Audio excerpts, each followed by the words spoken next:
A lot of whipping, a lot of talking, a lot of fighting going on. So let me set the table here for you, Dolph. We heard the everything that went on in this segment in that package. So out comes Randy Orton talking about his match with Gunther. He's interrupted by Gunther. We get the back and forth by them. They are interrupted by Drew McIntyre. McIntyre gets Gunther to turn around for a brief second, and then out of nowhere, RKO. Randy doing what he does best. On a side note, Randy is up for the leading role in the new Tom Platz movie, which is called Quadzilla, because Randy's legs are fucking huge. Like 2 of Gunther's legs do not even equal 1 of Randy's legs. That's how thick Randy is these days. Then out of nowhere, Mr. Liar himself, CM Punk, who's not supposed to be there because of travel issues, jumps the rail, gets in on Drew, the strap match. There was so much going on. Talk to me, Nick. How did you feel about the entire segment? Wow. Okay, so as someone who busts Randy's chops when it comes to promos all the time, I thought it was fun and good for him, and I was ready to go. I'm like, here we go. Somebody, Randy's gonna say something. Wait, can you before you go any further, can you please tell me and the nation what you used to bust Randy's chops about with his promos? He would just come out and be like, "I'm Randy Orton" or whatever, and then whatever else, and like say a couple of sentences, and like that was it. He's like, "Hey, that's not my thing. My thing is hitting the move and always winning." I'm like, "Yeah, I got it." But still, my friends, I like to watch them. You judge them a little harsher than you judge everybody else. So it's like, I'm like, okay, he's going to be like, okay. And I can't wait to let him know it was an okay promo. No, it was cool. It was like, I liked what he was saying. I like whatever direction he is weirdly going into. That's not just a different layer of just like Randy Orton, legend killer that hangs out and he's awesome, whatever. You have to have these extra layers to go to. And he did. And the interruption and a great thing about their back and forth was no matter what the situation, no matter what you're saying, no matter what the words are, there is something like, to me, it was like calling him a screw up, like it should almost be like a playground term. Like, you're a screw up, your dad's a screw up. But the way it came out in the conversation and when he starts talking about his family, I like that we can still go there and on a story and just go start insulting someone's family, and it changes everyone's demeanor from I hate you more than anything to this is a different higher level. You've now insulted my family, whether it's someone's wife or their kid or their father or grandfather. I like that you can go to that and have it not be a crutch and have it not be a quick swear word, have it be, this is my family, and everybody can relate to that. So I love how no matter what the words are, the sentiment there is your family is filled with screw ups and you're the worst one. No matter how you word that, that is a pretty messed up thing, especially Randy, who's been open on the show about screwing up. I think he said he screwed up more than everybody else combined or something like that, which may be pretty accurate, which is awesome. But we also love a redemption story and however that works. So, and something that producer Paul brought up, but it was also in my notes, was I liked, even I knew, someone who hadn't watched the week before, that Gunther said, I will not be caught off guard. I'm the ring general. You're not going to hit that out of nowhere. You're not going to trick me. So when we had the Drew music, we didn't have the normal cut to the ramp. We didn't have the, oh, what's happening? We didn't have to watch them, the famous gif of like Triple H turning back when some music hits or whatever. Right. We didn't have that. We had an intense showdown because even though Randy's facing towards where Drew is, no one was looking at Drew in the ring. They were so aligned with their eyes going, I'm not taking my eyes off you. What you just said, I'm not taking my eyes off you. I'm coming after you. And so I really like that extended period of like, oh, is Drew even coming out? Maybe this was maybe that was a distraction and it didn't work. Nope. We got a half second of a turn finally and eventually, and Randy caught him. And I go, that's really exactly what you needed there, I thought, because you can't just like go, you're not going to catch me with your RKO, and then you never get him, and then you hope to get it at the pay-per-view. It's just a move. It's just a piece, something, because Gunther is unstoppable. If he was someone who lost, 3, 4 out of every 10, then you save that RKO for the match or whatever it is. But this was something that's much more in depth, and I really, really enjoyed You finally, that distraction that costs every single wrestler a match every single Monday, or 10 of them, you go, I'm not turning around. I'm not looking. I care so much more about looking you in the eye and letting you know you're not getting this satisfaction. I love that for a minute. And then we still got the payoff. And then we still continued 2 more angles out of it. I really like when you can, like, there's no rules to this. Like, Raw created a thing of 20 minutes talking at the beginning. There's a main event at the end, and here's what has to happen. And there's a security around the ring. So if you're chasing somebody, you can only reach through the ropes when they run away, and you got to stand there. Like, all these rules that we made up, and we abide by them. I like that there's no rules to where, like, the next segment can bleed into this, and someone else's story cannot just be someone else. And if they cause a distraction, they walk away laughing. We actually get more depth out of it when it's someone interrupts. It actually helps a different storyline. And then you still go back to yours in the same segment, and it all works out. I am really blown away. We're a lot of one-dimensional story stuff the last couple of times that I was watching, and now everything is 3-dimensional and ties into something else, and someone else just gives someone a dirty look coming down the ramp going into the next segment, and you're planting seeds there. So I really liked how all the pieces fit together to bring out Punk, who wasn't supposed to be there.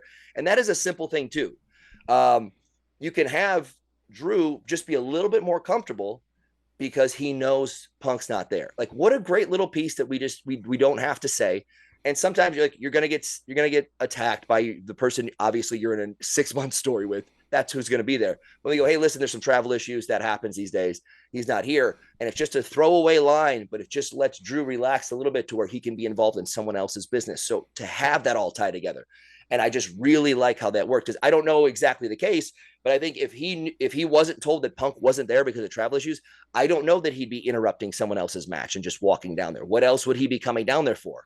So to have that, he goes, just those little pieces that you could put in the back of your head of, oh, Punk's not here. Okay, yeah, maybe he has a limited schedule. Maybe he's hurt. I don't know. Okay, great. So I can actually go be involved in some other angle, and then have that angle come back to Punk being there. And it also sets up the fans for a little bit of a surprise too, just because every once in a while I'd be watching Raw 30 years ago, and they'd be like, oh, and Stone Cold Steve Austin, he's not here tonight. Oh, okay. And then the main event, you get the glass break and you jump out of your chair and you go, it's an even bigger moment than just knowing that he was coming out at some point. So I like those little pieces that tie together, and the 2 stories tying together. It worked out perfectly right into an on the fly, which I would assume live promo with Gunther in the background.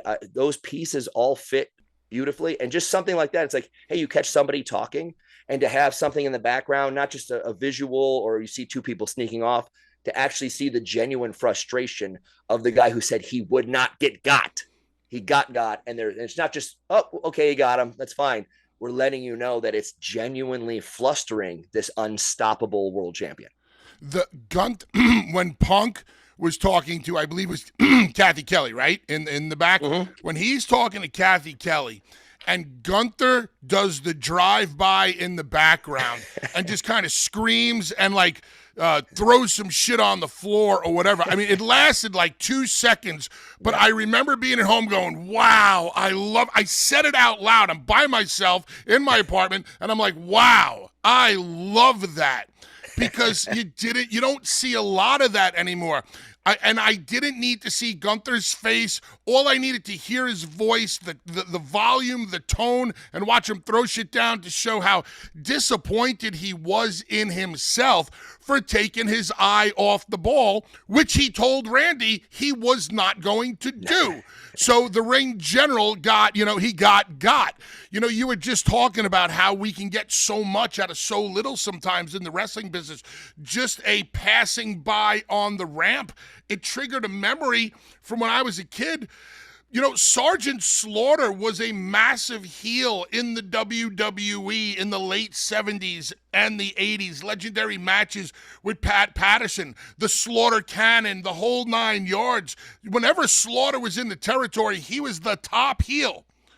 But it only took Sergeant Slaughter passing by the Iron Sheik on the ramp for Sergeant Slaughter to turn full-blown babyface, because all of a sudden Sergeant Slaughter, who was this hated guy but represented America, was now crossing paths with the Iron Sheik, the Iranian hostage crisis, yada yada. And it's something so small, but when the characters are so deep, it can mean so much.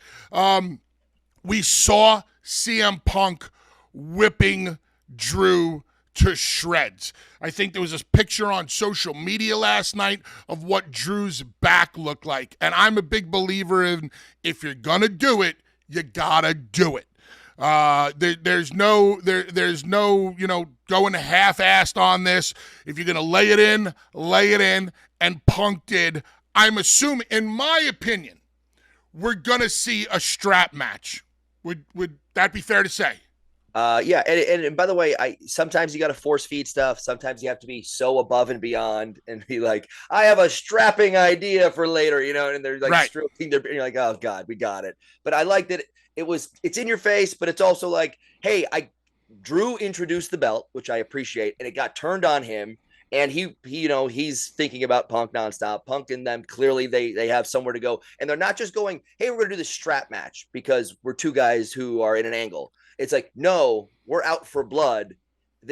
And again, somewhat organically, Drew just happened to take his belt off and try and use it. And it got turned on him. And then Punk has it in his hand, goes, I got an idea, and walks up. And I like when you it's almost like a short chapter in a book when you're like, okay, I got what's going on here. I think they're going to a strap match. But also it's so much better than when we're like, he said, he just like slapping it in his hand, go, I have a strapping idea for one day. Because that means you're lacking the content. This is just like it was accidentally for us organic that it was introduced, and it goes, you know what? This will do it. This will end a feud. This ends blood feuds all the time because you're through the cage, you're through the full matches, you're through the talking, you're through the best out of 7, you're through the 7 stages of hell, you're through everything, and you go, now this will be punishment and pain, and one of us finally gets to go, this is over with, and I finished it. Let me ask you about the actual match, the strap match. To your recollection, traditionally, how do you win a strap match? Oh, man. That's different all the time. I'm going to say the last thing that I remembered is probably Eddie and JBL. And I think I think you have to touch all 4 corners in a row without any interruption, which also makes it really fun when you get to the second and third one and you got someone hanging on for their life with blood coming out of their face and welts all over them. I believe that's the last one that I was affiliated with or understood. Okay, so one of the conversations that me and Mark were having yesterday, we were talking about Deanna and Thunder Rosa from Collision last week in the Texas Bull Rope match. And I believe that the finish of a Texas Bull Rope match was basically the same thing, that you had to drag your opponent to all 4 corners. That wasn't the finish of their match. It was a pinfall in the middle of the ring. And I think the uniqueness of the strap match and the bull rope match is that the finish can only be dragging your opponent to all 4 corners. That's what makes it unique. That's what makes it different. There are no 1, 2, 3s. And I would have liked to have seen the ladies, AEW, creatively stick with that type of finish. In this strap match, would you prefer to see, if we're getting the strap match, would you like to see something traditional as the pulling to all 4 corners, or are you cool with pinfall and submission also? I know it's 2024. It's whatever the boss says, or actually, I'm sure, you know what, those 2 vets, it'll be Punk and Drew. They'll have some say because they've been around, so they'll be able to have like, hey, can we make it this? And I'm sure those 2 will be like, one of the one that sticks out in my head most, I said JBL and Eddie, but there's just something so beautiful. Like, it's not going to be all the color probably, but there was just something when you're like you see Eddie just like hanging on to pieces of that strap, trying not to get tagged in all 4 corners. And there's something beautiful about that I really have in the back of my head that I love. If it ends up being a match where you use a strap and you get to a pinfall, that's fine. I don't like it as much because when you do get a special match and you do have something stand out, I love when it is not the same as everything else the most. So if that makes a sense, I think to fans watching this piece, it's almost like hope spots each time you touch a corner and there's another piece toward it and you're dragging onto it and you're begging, like, don't, and you see him like holding on for his life when you get to that fourth post, don't get it. And all of a sudden that means so much more than a big false finish in the middle of the ring.